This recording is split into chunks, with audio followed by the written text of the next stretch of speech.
Ya, kalau dilihat kembali ke pasal 30 Undang-Undang Dasar 45 ayat 4 itu, karena tadi Anda tanyakan soal apakah polisi akan mengarah ke bayang-bayang militer.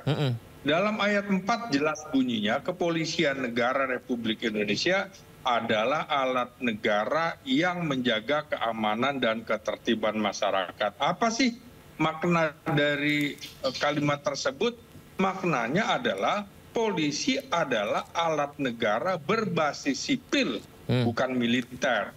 Tugas utamanya adalah penegakan hukum, perlindungan, pengayoman, dan pelayanan masyarakat, serta menjaga ketertiban umum.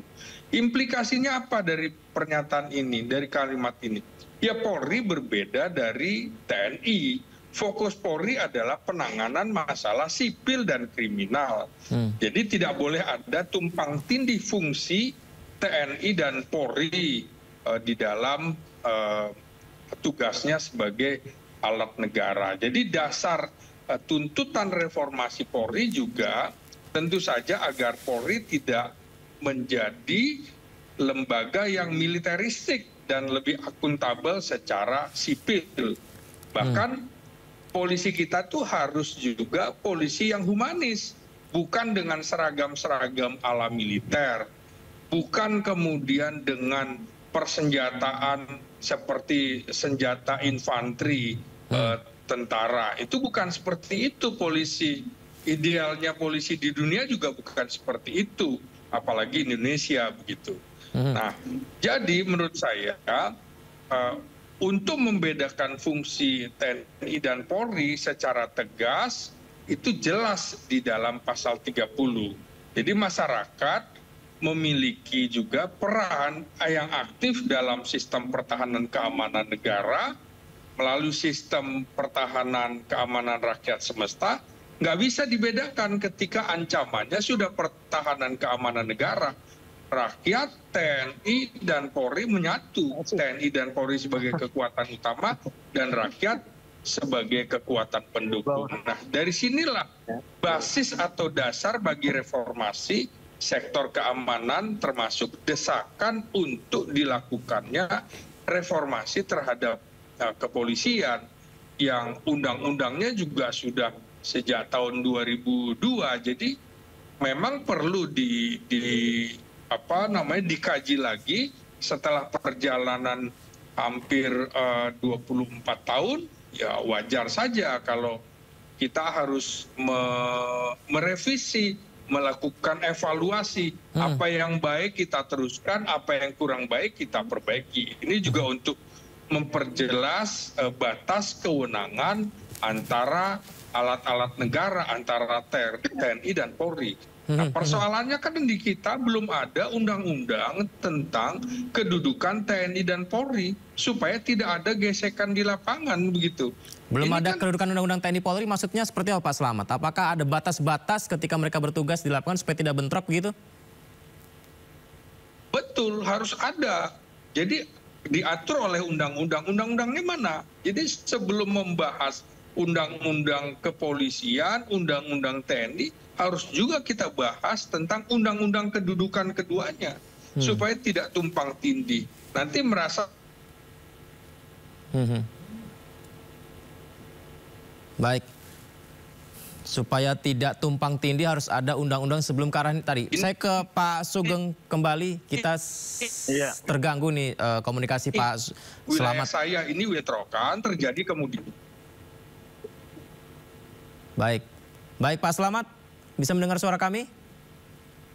Baik, terputus. Ya, oke. Ya, kita agak sedikit terganggu komunikasinya di terakhir tadi Pak. Berarti kalau dari Pak Sugeng tadi lebih baik mencari tim pencari fakta dulu, tim investigasi independen. Kalau dari Pak Slamet yang menarik juga salah satunya adalah tentang ada undang-undang terlebih dahulu untuk melihat batas antara Polri dan juga TNI. Begitu ya Pak Slamet ya? Persis. Pak Sugeng, ada tanggapan Pak Sugeng? Yang disampaikan ke Pak Slamet kan mau tentang kedudukan TNI dan Polri ya, itu sudah ada ya menurut saya ya. Yang terbaru kan Undang-Undang TNI, Undang-Undang Nomor 3 Tahun 2025 ya, yang terbaru tentang TNI. Yang kedua, Polri masih undang-undang yang lama ya, Undang-Undang Nomor 2 Tahun 2002 ya. Jadi itu sudah ada sebetulnya batasannya. Nah, memang yang tadi disampaikan soal reformasi itu isu yang memang lama ya, karena saya pernah menyampaikan bahwa setelah Polri adalah anak kandung reformasi, tetapi banyak kali Polri dalam arti para personilnya ini tidak amanah gitu ya. 23 tahun tidak amanah sehingga banyak menimbulkan problem di tengah masyarakat, khususnya penegakan hukum. Penegakan hukum yang memang masih sangat problematik lah dan harus direformasi di sana gitu ya. Pelanggaran hak asasi manusia itu terjadi di penegakan hukum ya. Kemudian kriminalisasi ketidakadilan di sana ya, permainan perkara di sana ya. Jadi penegakan hukum. Nah, ini yang perlu diawasi. Mana Kompolnas ya harus diperkuat dengan fungsi penyelidikan. Kalau Propam, aduh susah juga kalau kita mau mengatakan berharap pada Propam karena konco-konconya juga ya, makanya pengawasan dari luar perlu diperkuat seperti itu ya. Gitu. Baik. Artinya setelah disimpulkan dari yang Pak Sugeng dan Pak Slamet sampaikan bahwa reformasi di tubuh Polri bukan berarti di bawah bayang-bayang militer. Karena secara undang-undang Polri adalah di bawah presiden, sipil, artinya bagian dari masyarakat. Begitu ya Pak Sugeng dan Pak Slamet ya? Betul. Ya. Semoga dialog kita ini ditonton Kapolri, pemerintahan, agar polisi menjadi bagian masyarakat lebih baik lagi ke depan. Reformasi yang dibutuhkan memang adalah benar-benar untuk kesejahteraan, kedamaian untuk kita bersama. Pak Sugeng, Pak Slamet, terima kasih banyak ya sudah berbagi bersama kami. Selamat malam. Assalamualaikum. Tiba-tiba lampu mati. Terima kasih. Pemirsa, kita ke informasi berikutnya. Divisi Propam Polri tengah mempersiapkan proses sidang etik terhadap 5 personel BRIMOB yang merupakan penumpang kendaraan taktis dalam insiden rantis BRIMOB menabrak pengemudi ojek online Afan Kurniawan. Karopenmas Divhumas Polri Brigjen Pol Trunoyono Wisnu Andiko menyebut pihaknya masih memproses kelengkapan berkas perkara 5 anggota BRIMOB agar kasus ini segera disidangkan. Yang Anda lihat ini adalah Kosmas, pemirsa, yang juga mendapatkan hukuman ya. Kelima personel tersebut adalah Aibda M. Rohyani, Bribtu Dadang, Bribda Mardin, Baraka Jana Edi, dan Baraka Yohanes David. Dan yang seperti saya sampaikan tadi, 2 anggota BRIMOB lainnya yakni Kompol Kosmas, kemudian ada juga Bribka Rohmat. Ini mereka mengajukan banding atas hukuman atau vonis yang dijatuhkan dalam sidang etik. Saat menjalani persidangan, keduanya tidak langsung mengajukan banding karena tengah berkonsultasi dengan kuasa hukum, dengan keluarga. Dan dalam sidang etik itu, Kompol Kosmas dijatuhi sanksi pemecatan, pemirsa. Kemudian Bribka Rohmat dijatuhi demosi 7 tahun.